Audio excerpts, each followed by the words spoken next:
This is the 8-9 Combo.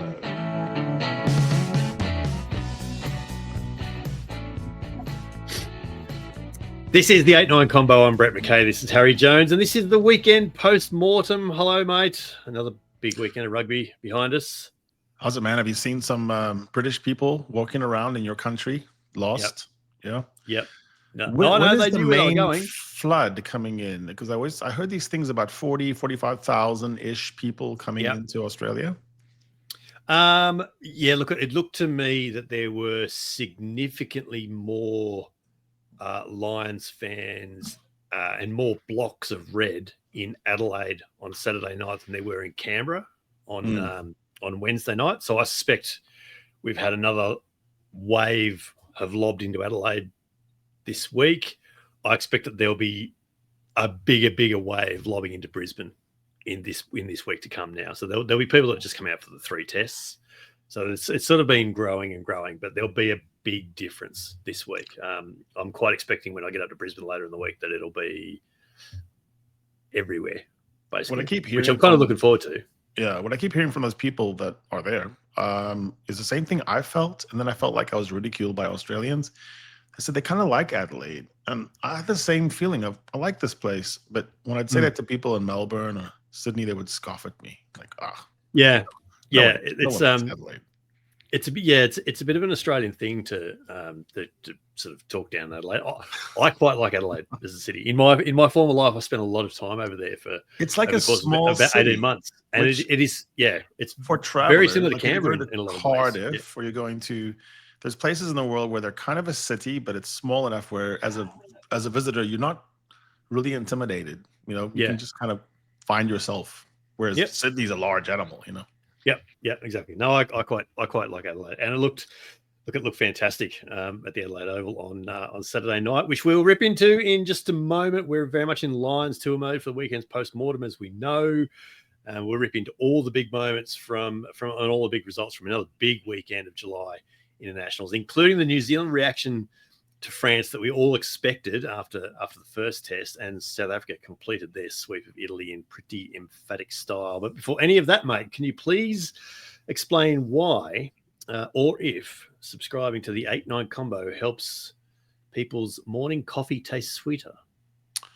Yes, I have thought about this for about 10 seconds. That long? Actually, now 10 seconds. Yes. And I think it breeds a feeling of community and brotherhood, sisterhood, fraternity, equality, equality. And I think it's important to belong to things nowadays, because I think people are there's this whole thing where people are sitting in their cars at lunchtime on their phones without any friends. We can be your friends. But first you have to subscribe and stop wanking.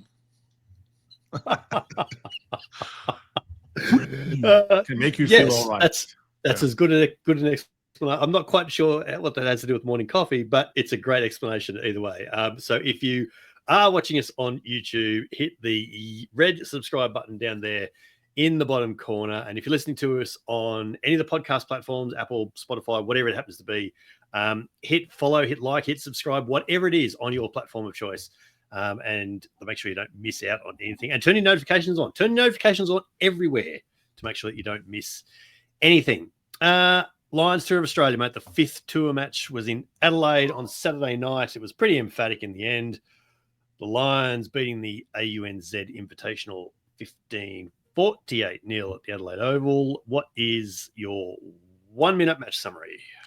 I feel it's a bit like on the one hand and on the other hand kind of weekend. Yeah. So on the one hand, it's good that they had another match, and it's good that they were in South Australia, and it's good. I suppose it was replacing a Melbourne Rebels match, maybe. But this was essentially the Australia A game. The Lions emphatically did not want an Australia A game. So it's good on the one hand, then. Yes. Whatever it was. On the other hand, it was kind of shit.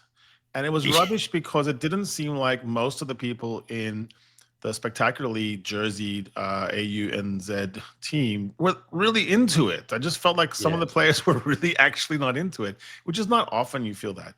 On the other hand, there were people who were coming out of their skin Lucan. I thought Tame was battling well. AJ Lamb. There were Frizzell was flying into it, and then there were just people who were just not into it. And it was a bit of a shambles on in the final part, and this is from discussions I've had with players, actual players who were there, who were playing.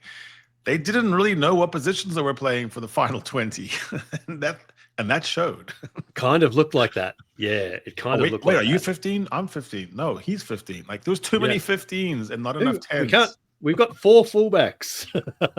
Yeah, look, I agree with all that. What we saw quite starkly was the difference between a team that had gathered a week ago against a team that has been together for 6 or 7 weeks. Well, that's basically what it boiled down to.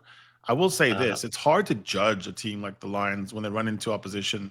But there's a thing you can do in rugby where even if the opposition wasn't putting up much in opposition, you could see the Lions going through the gears pretty well. And it looked like a thing that they could actually do no matter who they played. It would not be 48-0, but it would work against even a very good team. There was a certain directness to it. They played through before they played around. And it would work even better, of course, if it was Finn Russell, running instead of Finn Smith. But it was promising. I would say that. Yeah, look, I think the Lions got out of it what they needed. With a bit of news breaking as the game was going on that Gary Ringrose had failed an HIA after the Brumbies game. Hugh Jones was really, really good, I thought, and that's really timely because he's certainly in the box seat. I heard a kind of a cool story about that they didn't tell Hugh to make sure his head wasn't clouded by that.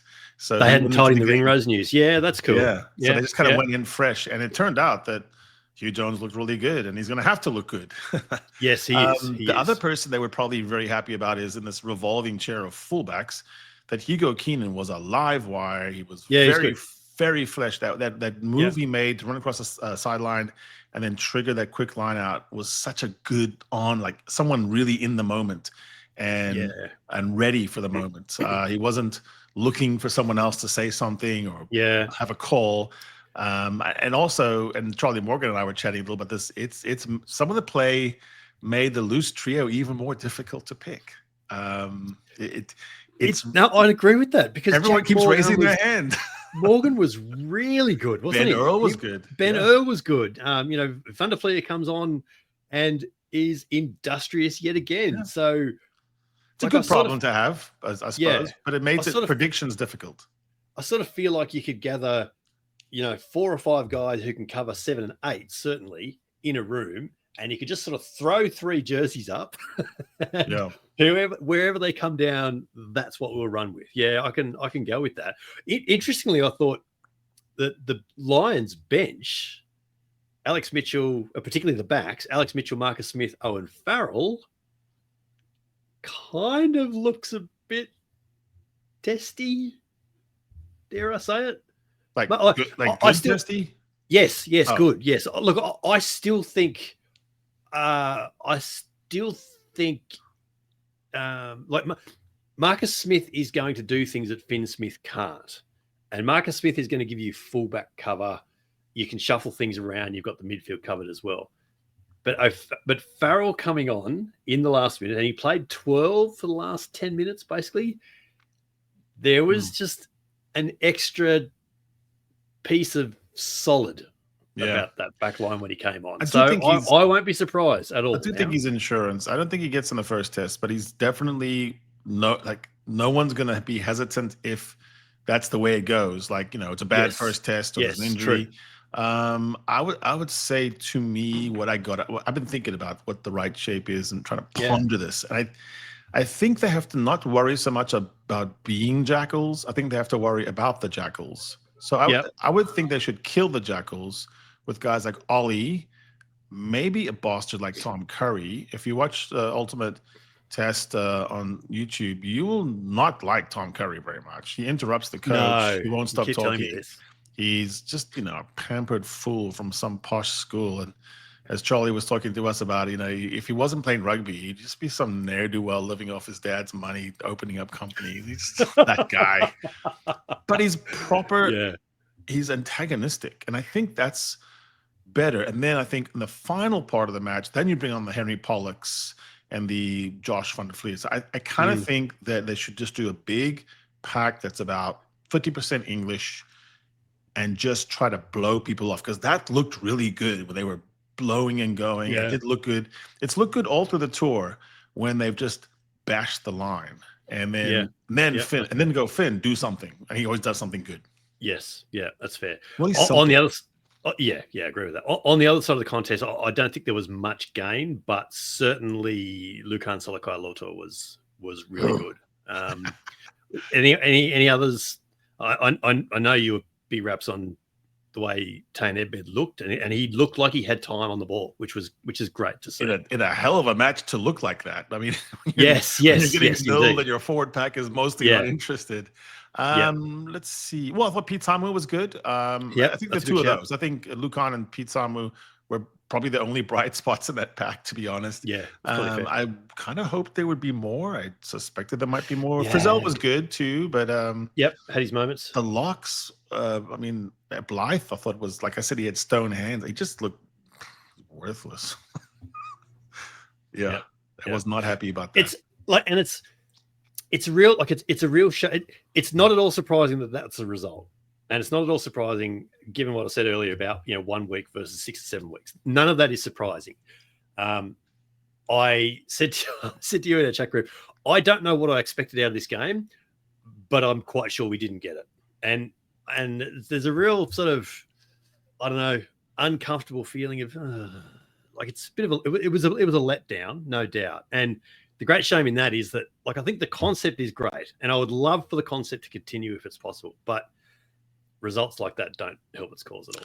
And if they're going to do it, and they're not going to have a 3 or 4 camp like Les Kiss says they should, and he's right, then at least do all the forwards from one country and all the backs from one country, just so that everyone actually knows each other. So at least there's some sort of linkage. A bunch of people from the Chiefs to be the backs, and then a bunch of Aussies from the Reds, and go, all right, cool, let's go. Here we go. Oh, yeah, that's probably fair. So that then leaves us into test week. The next game of the schedule is the first test in Brisbane next Saturday. And now it starts getting serious, mate, doesn't it? Yeah, I hope that everyone's healthy. I don't like it when people go down on these sort of nothing games, like Luke Cowan-Dickie just getting folded. And when you see a line in a report or in a reaction that says decisions about replacements will be made in due course, the fact that conversation is being had is never a great sign. Yeah, Jamie George has been named, so he's on the way. Righto. More breaking news. This is the second pod in a row that we've had breaking news. And he's always been this, like, the fourth hooker out there anyway. Like, I think he played it was over there in Dublin training, and so he's always probably been, not booking any other plans. So he's always been right there by the phone. So is Cowan-Dickie going home? No, Luke Cowan-Dickie, I don't think he's necessarily going home, but there's no way he can play for he'll be out period of time. 12 days now. Yeah, right. So Jamie George is another training cover thing like Jamie Osborne. Gotcha. Okay, the second test of the Francis Tour of New Zealand in Wellington went the way that I think we were all expecting. New Zealand 43, France 17. A pretty emphatic win that many a pundit and commentator was so desperate for the week before so they could stay up on their high horse, and weren't they quick to remount that at post-match? Yeah, but no one's buying it. The problem is they lost the first week. They won, but they lost it, and that's what everyone remembers. Like, this was the result that they were supposed to have when Bowden Barrett's cap count exceeds all of the other teams' cap count. Yes. That's the problem. Yes. You have one guy on the field that has that many caps, and you have no one else on their side have caps. Yeah. I did enjoy watching Cam Roygaard's release and the way he exercises his very good control around the park. If he were to play for a good long time, maybe 12, 13 years at this level, he might be sort of one of those GOAT guys. But a guy who is currently thought of as one of the greats, Artie Savea, Yeah. He was hungry, as our friend Chook put it. He had just obsessive selfishness. Like he just wants the ball all the time. he gets it. Obsessive selfishness was a great way of putting it. Yeah. And look, he was there was a real come with me statement about his game. I thought, come on, let's go. This is how we're doing it. And he just went, sorry, Frenchies, you are not doing that to us 2 weeks in a row. There's still on the one hand, on the other hand thing. So it's almost like the Lions. Like, really, you sort of took care of business sort of as you should on paper and in real life. And the 17 points the French scored, maybe that's not so great. There's plenty for the All Black coaches to go back and say, hey, guys, this is one of those you should be nilling them. Yeah. Look, they certainly had no trouble, as opposed to me saying it. They had no trouble running tries in running tries in from anywhere. Realistically, they were scoring the corner, they were scoring up through the middle. Tupo Vai went under the post. Will Jordan scored his obligatory try every test week. They had no trouble opening France up this week, which, as I say, we're expecting this sort of statement reaction to last week, weren't we? It's hard to gauge them. It's a sort of like a 26-0 win, which is not great, against the level of team they were playing against. And you knew on that second week it wasn't going to be that great for the French. So the French had probably already done, well, we kind of did what we needed to do. And so now we're sort of did the moral victory thing last week, didn't we? Let's no one break a leg. That's okay. That's right. So it's, when we do the great thing we always do, which is, so how good are the All Blacks this year? It's hard to make that out. I think one guy I was watching, I thought at the beginning he was a bit taken aback by the ferocity, which was Billy Proctor. And then by the end, he was really dishing it out. I thought he looked really good.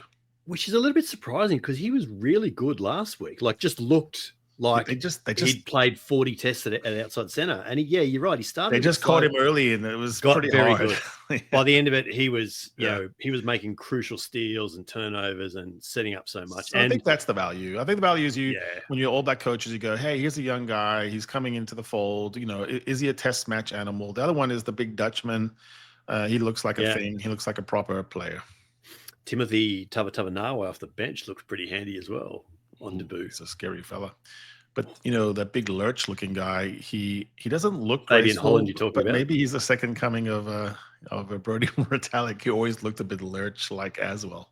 Yeah, there could be something in that. South Africa did it pretty comfortably against Italy in their second test in Port Elizabeth, 45-0.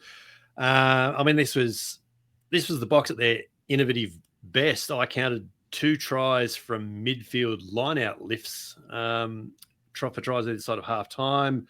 At one point, they forced the scrum from the restart by just kicking short and fielding it themselves. So, a post-training session? Is that what we're reducing test matches to now? Italy had good guys on there. They had Melancello getting folded in the midfield by Kanan Moody, who looks like quite a load at 13. It's just an absolute fun. The stadium's rocking. You would be excused to thinking maybe it was the Lions were there because there's a nonstop party. No one has to contrive it. It's a joel, as we say. The PE was on fire. There's really no need for a DJ to even operate because it doesn't really matter. There's people just springing up with different things all the time. Just going everywhere, wasn't it? I think people are interested. A lot of people are looking at these games now, like you say, to see what's coming next. What has the mad doctor scientist done? And so talk me through these. Tony Brown as well. Tony Brown is, you could see that he's a willing Confederate sidekick. He's like, hey, Rassi, what if we do this? So talk me through these midfield line-out lists. What are they trying to? It looked like they were trying to set up for a maul, and Italy wouldn't play that game, so they had to sort of bring it to ground and manufacture it. I don't think they actually got out of it what they wanted. That's why they tried it the second time. Yeah, well, it did lead to the Malcolm Marx try. So it garnered 2 penalties. So you're playing in a double up penalty. I think there was a card at the end of that and a try. So you kind of get a lot of. And what you also do is you freeze the opposition because when maul rules applies, you almost buy yourself 3 seconds at that moment when suddenly out of nowhere the ref goes maul, and you're like, oh, wow, I wasn't expecting that because it was phase 2. and so they set a rock, Yeah. and then phase 2, and then Grant Williams came back over to Rohan Nortia, who stole 5 lineouts, by the way. But he would go up in the air, being lifted, and it's a play that I think there was a team, it might have been Paul Ruiz, under 14B, Rossi said. He was watching under 14B videos from schools. Because of course he was. and saw this. He was like, isn't it cool maybe that the national team can copy the under 14B high school team?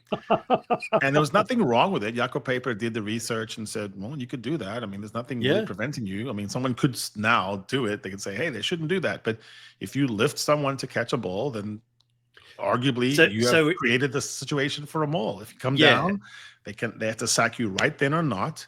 So it's not really a breakdown. It diffuses the whole Italian breakdown, which got them the first time. And so kind of cool. And so as soon as the Italian defenders try and engage, it becomes a maul almost straight away. They don't get a shot at at Diago at the top of the lift. Yeah, they have to sack him right when he hits, but it's too late because they didn't go, wow. The first time I saw it, and I see the scrum half pick up, and he just suddenly throws his ball up. I go, whoa, where's that going? And then very cool. It was when you weren't expecting it. It was quite bizarre. Jasper Wiese in a bit of trouble for his red card. One of the stupidest headbutts. I mean, when you look at it, it's dignifying it to call it a headbutt. So they get involved in this big scuffle, and they're obviously trying to yank his chain, and he shouldn't have allowed it to happen, but he did. And it's almost like an Eskimo kiss, where they do that. Yeah, it's kind maybe of even like some Pacific Island guys do it. There's some kind of head rubbing and head butting, and then immediately the Italian goes, "Oh, hey, look!" And he's like, "Hey." There's nothing had happened to him. He sold it very well. Yes, I'll give him that. But it's obviously a red. And what's interesting about it was sort of like, oh wow, so there is a straight red, and that's a straight red according to Andrew Brace. It was straight red. Permanent red card. I thought those were gone. I thought those had been extincted. I am noting the irony that after all your concerns about straight reds no longer being in the game, that they are shown to be in the game still very much for a box game. But that's what I was happy. I was like, that was our. So we, most of us don't like the 20 red in South Africa. We're like, good. So no, it does exist. It does exist. Yes. And Jasper, wow, what a dumb guy forgetting it. What sort of box team is Rassie going to run out for Georgia next week? It'll be a lot of changes still because you have guys like Fassi haven't played. So you've had, you've had Villy, you've had Damien. So there's sort of 3 deep in every position. You mentioned Kane Moody. He looked really, really good at 13, didn't he? Monster. I mean, when I saw him up close in Limerick, he's as tall as a lock, and he's getting big. He's actually one of those guys. I think he grew late. He's played 14 tests now for the Boks and won 14. So he doesn't even know how to lose as a Bok. It's kind of funny. What a problem to have. Will there be a 101st test for Villy Spiders LaRue? Man, he looked like he was done. He when that line break is made down the left edge, when Kurtley Aronson got through, and he just sort of curled through and just suddenly makes the break. Villy's on the inside, he's just going, come on, I'm there with you. I'm coming. I think he's about done. By the way, you called that Kurtley Aronson. That was actually Edville van der Merwe, who's the 4th Lekkerback. So there was Gio Aplon, Chesson Old Colby. These guys who wear scrum caps for no apparent reason, but it makes them strong and makes them powerful. And all of them have one weird characteristic, was when they take off the scrum caps, you cannot recognize them. No. Well, I didn't know you looked like that. Or with them on, for that matter. Yeah. It's like golfers sometimes. They take them like, wow. Golfer that you know from the PGA, and they take off their hat. You're like, you just got a cap suntan line. Stuart Sink. I didn't know you looked like that. Yeah, true. Very true. Argentina went down to England in San Juan. England winning that 22-17. Jack Van Portvliet with the try, the 79th minute from a turnover. Key stat, 71% territory for England. I haven't watched the game, but that's got to be crazy. And that feels about right. I caught up with it and the South African game on Sunday morning, and it was second half became a real grind. Like Argentina scored right on half time to lead 17-14 at the break, but the second half, particularly after George Ford kicked the penalty to lock it up, the last half an hour was just dirgy. Repeat, just real grind. And it was just going to be a matter of like this is going to be decided at some point by some method yet to be determined. And there was a little knock on England spread wide, Van Portfleet in the corner. Jack Van Portfleet. You know what's weird about that. this? Actually, it's very interesting for you. Is Argentina's number 6 in the world at 82.98, Scotland number 7, 82 point something, and then there's you, Australia. 82.08 at 8. Yeah. Like Argentina losing at home, I think they drop a lot. Yeah, we'll see the ratings come out this week. Scotland lost, but they were away. But still, you might be but the problem 5 in the world, or 6 in the world. But the problem there is that I don't know if these Lions games count for ratings, for rankings, because they can't. But not them. I don't think. Oh, I don't know. I'll stand corrected on that. If you do know what we're talking about here and whether the Lions games it'd be impossible count towards World Rugby rankings, please let us know. It'd be impossible to work for them because how could you? They can't break it. And how could Wales benefit from beating you? They can't. Yeah, and that's why. And that's why I think there's no rankings points at play in this. I think there's an asterisk, and it says actually Ireland would benefit because there's 17 Irish players, but Wales would not be allowed to benefit because Potentially, it means that Leinster start next URC season on 4 points as well. And Leinster's reclassified as an actual country, and they have to play test matches from now on because they have 13 players in the Lions. It's ridiculous. Has any club ever furnished 13 players for Lions? Oh, I don't know. Someone look that up on our. Yeah, please let us know. Please let us know. Some other results from the weekend, mate. Fiji looked really good, beating Scotland 29-14 in Suva. That was a case of Scotland sort of arriving in Fiji and going, whoa, what are we doing here? And they just got belted.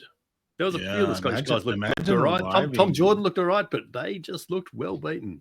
Imagine arriving in Fiji from Scotland. I just don't think that they're like congenitally cut out to be in Fiji right away and play rugby. But the Fijians have never seen so many pasty white freckles. It kind of makes the Wallabies feel better too, no? A little bit. Yeah. Yep, a little bit. Wales have won a test match, mate. No one beats Wales in 19 straight games. They led Japan 21-10 at halftime in Kobe. Japan hit back a little bit in the second half, but Wales emerges victorious 31-22. And good on them because they were heading for a world ranking of 14 or 15. They were about to get caught by the USA, number 15. Yeah. So my notes I wrote down here is Wales established the exact limit of their awfulness. So we know what it is. It stops. It's 18 games. There you go. Yeah. That's what I say. No one beats us 19 times in a row. Yeah, look, they needed that. I actually wonder whether to ask more questions about Japan and whether the week before was maybe the anomaly. Yeah. I mean, those two teams might just be sort of in the same region.